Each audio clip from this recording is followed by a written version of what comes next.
Hello everyone, আমরা আডানি এবং পুটিয়ার মহাপূর্ণ গঙ্গা জল অর্পণ অনুষ্ঠান শেষ করে যাচ্ছি মা ভবানীর মন্দিরে। আর কিছু সময়ের মধ্যেই আমরা ভবানীপুর মা ভবানীর মন্দিরে পৌঁছায় যাব। তো এই তো আমরা চলে আসছি মা ভবানীর মন্দিরে। আপনারা দেখতে পাচ্ছেন মন্দিরের গেট। এখন আমরা এই গেট দিয়ে ভিতরে প্রবেশ করব এবং আপনাদেরকে মা ভবানী মন্দিরের সবকিছু ঘুরিয়ে দেখাবো। রনিদা তাদের ভোগ রান্নার সমস্ত উপকরণ রান্নার জায়গায় নিয়ে যাচ্ছে। আর এই সুযোগে আমরা পুকুর থেকে স্নানটা শেষ করে মন্দির দর্শন করব। মা ভবানী মন্দিরটি হিন্দু ধর্মের 51টি শক্তিপীঠের মধ্যে একটি।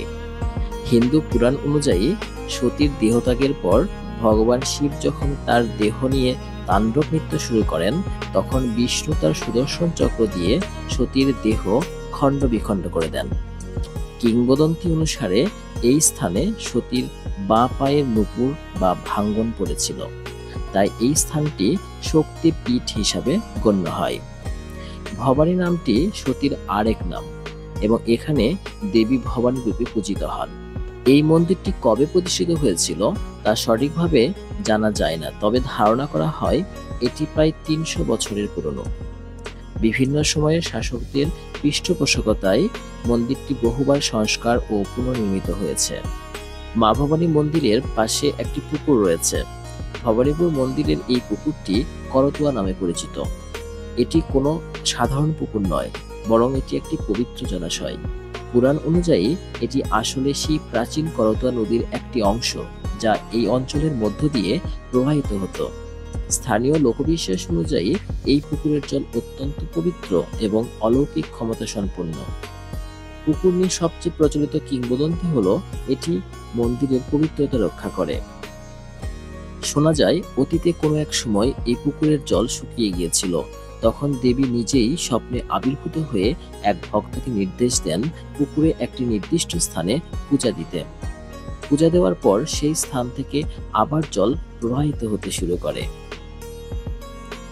আরেকটি কিংবদন্তি অনুসারে এই পুকুরে ডুব দিলে মনের সব ইচ্ছে পূরণ হয় এবং রোগ মুক্তি ঘটে। তাই বহু ভক্ত দূর দূরান্ত থেকে এসে এই মন্দিরে স্নান করে মায়ের পূজা দেন। এই মন্দিরে অনেকগুলো শিবলিঙ্গ রয়েছে এবং আপনাদের প্রশ্ন হতে পারে যে মা ভবানীর মন্দিরে শিবের কেন মন্দির রয়েছে? হিন্দু ধর্ম অনুসারে শক্তি এবং শিব একে অপরের পরিপূরক। শক্তি ছাড়া শিব অসম্পূর্ণ এবং শিব ছাড়া শক্তি অচল।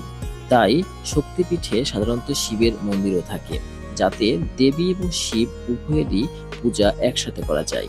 আজকের এই মন্দির সম্পর্কে আপনাদের কেমন লাগলো জেনে অবশ্যই কমেন্টে জানাবেন আর আমাকে ফলো দিয়ে পাশে রাখবেন। পরবর্তী ভিডিওতে আবার আপনাদের সঙ্গে দেখা হচ্ছে। সবাই ভালো থাকবেন। Tata, bye bye.